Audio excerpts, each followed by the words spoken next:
Hello नमस्कार दोस्तों, स्वागत है आपका हमारे इस यूट्यूब चैनल में। अगर अभी तक आपने हमारे चैनल एजुकेशन बाय प्रियंका को सब्सक्राइब नहीं किया है तो प्लीज़ हमारे चैनल को सब्सक्राइब करें और हमारे वीडियो को एंड तक देखना ना भूलें। आज की इस वीडियो में हम पढ़ेंगे राज्यसभा से संबंधित प्रश्न का पार्ट 1, जिसमें हम राज्यसभा के सभी प्रश्नों को कवर अप करेंगे जो कि उससे रिलेटेड होंगे। तो हमारा पहला प्रश्न क्या है कि किस वर्ष में राज्यसभा का सर्वप्रथम गठन हुआ? तो इसका आंसर क्या हो जाएगा? 3 अप्रैल 1952 को राज्यसभा का गठन हुआ। जैसे कि आपको पता है, राज्यसभा जो है वो कैसा सदन है? एक स्थायी सदन है जिसे कभी भी भंग नहीं किया जा सकता। ठीक है। अगला प्रश्न हमारा रहेगा कि क्यों राज्यसभा को स्थायी सदन कहा जाता है? जैसा मैंने आपको पहले बताया, ये एक प्रकार का स्थायी सदन है। तो क्यों कहा जाता है इसे स्थायी सदन? क्योंकि इसे विघटित नहीं किया जा सकता, मतलब राज्यसभा को भंग नहीं किया जा सकता किसी भी प्रकार से। ठीक है। तो ये बी नंबर जो है ये आपका राइट आंसर हो जाएगा, क्योंकि इसे विघटित नहीं किया जा सकता। मतलब विघटन का मतलब होता है भंग ना किया जाना। और इसका जो सभापति होता है उसे हम उपराष्ट्रपति कहते हैं। इनका कार्यकाल 6 वर्ष के लिए होता है और प्रत्येक 2 वर्ष में 1/3 सदस्य जो है वो सेवानिवृत्त होते हैं। ठीक है। अगला प्रश्न हमारा है कि राज्यसभा में अधिकतम सीटों की संख्या कितनी हो सकती है? तो राज्यसभा की अधिकतम सीटें कितनी होती हैं? 250।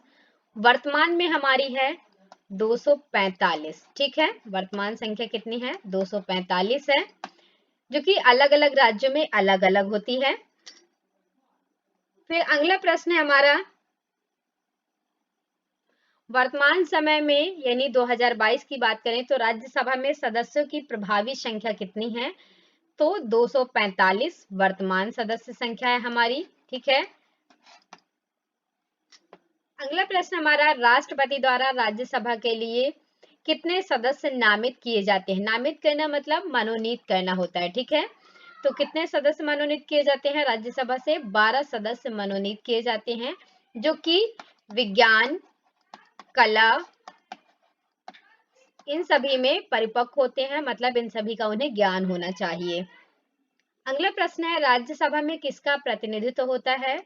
तो राज्यसभा में राज्यों और केंद्र शासित प्रदेशों का प्रतिनिधित्व किया जाता है। सी नंबर आपका राइट आंसर हो जाएगा। ठीक है। अगला प्रश्न हमारा, जिन केंद्र शासित क्षेत्रों की विधानसभा नहीं होती है उनके प्रतिनिधियों का चुनाव किस प्रकार से करते हैं? तो विशेष चुनाव मंडल द्वारा, यानी एक विशेष प्रक्रिया के द्वारा इनका चुनाव किया जाता है। ठीक है। विशेष प्रक्रिया द्वारा चुनाव किया जाता है। अगला प्रश्न हमारा, राज्यसभा में किसके द्वारा सदस्यों का चुनाव होता है? तो राज्यसभा में आनुपातिक प्रतिनिधित्व प्रणाली के अनुसार, यानी सिंगल ट्रांसफरेबल वोट सिस्टम। ठीक है। सिंगल ट्रांसफरेबल वोट सिस्टम के अकॉर्डिंग, जो कि अप्रत्यक्ष रूप से चुनाव होते हैं, यानी सदन के प्रतिनिधियों द्वारा ही इनका चुनाव किया जाता है। अगला प्रश्न हमारा, राज्यसभा के प्रत्येक प्रतिनिधियों का चुनाव कौन करता है? तो विधानसभा के निर्वाचित सदस्य करते हैं। ए नंबर राइट आंसर हो जाएगा। ठीक है। अगला प्रश्न हमारा, राज्यसभा में राज्यों का प्रतिनिधित्व किस बात पर निर्भर करता है? तो राज्यों की जनसंख्या पर इनका प्रतिनिधित्व निर्भर करता है, यानी प्रत्येक जनसंख्या के अकॉर्डिंग प्रत्येक एक प्रतिनिधि चुना जाता है। अगला प्रश्न है, राज्यसभा में किस राज्य के प्रतिनिधियों की संख्या सबसे अधिक है? तो उत्तर प्रदेश, जो कि आपको पता है जनसंख्या के मामले में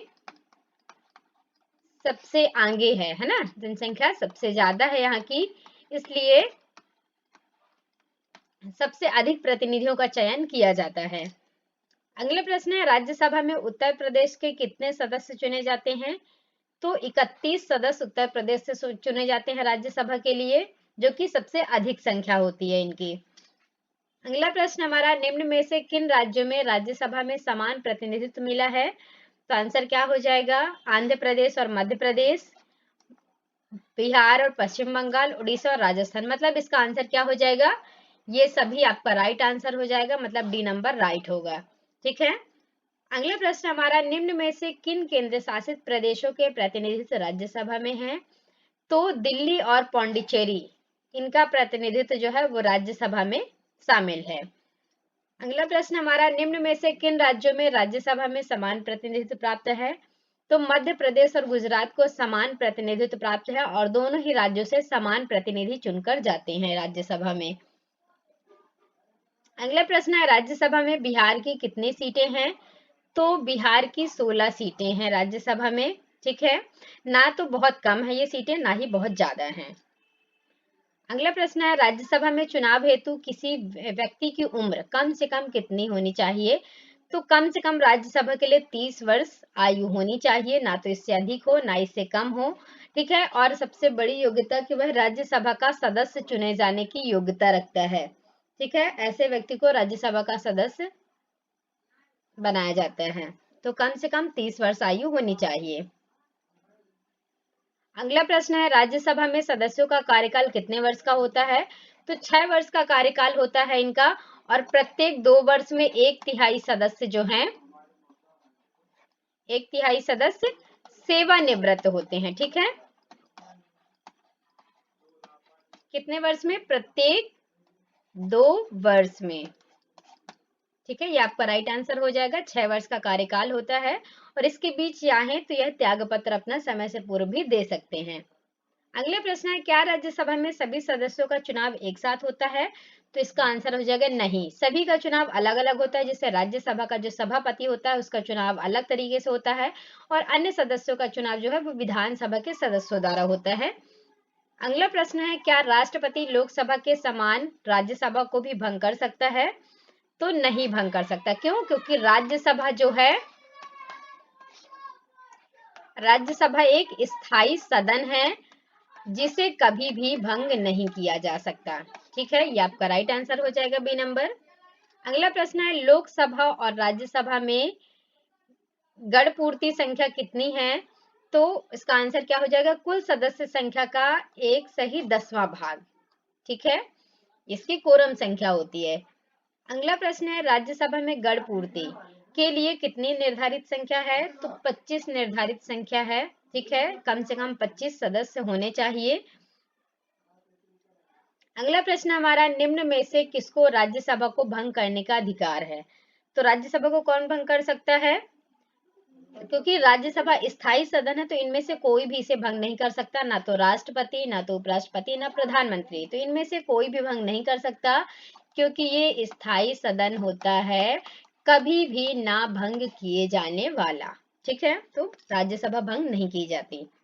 अगला प्रश्न हमारा, राज्यसभा का सभापति यानी चेयरमैन या चेयरपर्सन कौन होता है? तो आंसर क्या हो जाएगा? उपराष्ट्रपति, जो कि वर्तमान में कौन हमारे जगदीप धनखड़ हमारे वर्तमान उपराष्ट्रपति हैं। और आयु कम से कम इसकी कितनी होनी चाहिए? 30 वर्ष उपराष्ट्रपति की आयु होनी चाहिए। अगर राष्ट्रपति का पद रिक्त हो जाता है तो उपराष्ट्रपति राष्ट्रपति के पद पर कार्य करता है। ठीक है, अगले प्रश्न हमारा, किस सदन में अध्यक्ष उस सदन का सदस्य नहीं होता है? तो राज्यसभा का जो अध्यक्ष है वो राज्यसभा का सदस्य नहीं कहलाता है। ठीक है, अगला प्रश्न हमारा, राज्यसभा के सभापति यानी चेयरमैन का चुनाव कौन करता है? अब राज्यसभा का सभापति मतलब उपराष्ट्रपति की हम बात कर रहे हैं, तो राज्यसभा और लोकसभा के सभी सदस्य मिलकर उपराष्ट्रपति का चुनाव करते हैं, यानी सभापति का चुनाव करते हैं। ठीक है, अगला प्रश्न हमारा, निम्न में से किसकी अध्यक्षता जो है वो असदस्य द्वारा की जाती है, यानी उन सदस्यों द्वारा जो कि उसके सदस्य राज्यसभा के नहीं होते हैं। तो ये आंसर राज्यसभा हो जाएगा आपका, बी नंबर राइट आंसर है। अगला प्रश्न हमारा, राज्यसभा के सभापति की अनुपस्थिति में राज्यसभा का कार्य संचालन यानी कार्यभार कौन संभालता है? तो उपसभापति यानी डिप्टी चेयरमैन जो है वो उसका कार्यभार संभालते हैं। ठीक है, अगर राज्यसभा का जो सभापति यानी उपराष्ट्रपति उस पद पर काम नहीं कर रहा है, त्याग पत्र दे देता है, या अस्वस्थ या किसी भी काम से अगर वह अपने पद पर आसीन नहीं है तब। थैंक यू सो मच दोस्तों, चैनल को सब्सक्राइब जरूर करें और हमें कमेंट बॉक्स में बताएं आपको वीडियो कैसा लगा।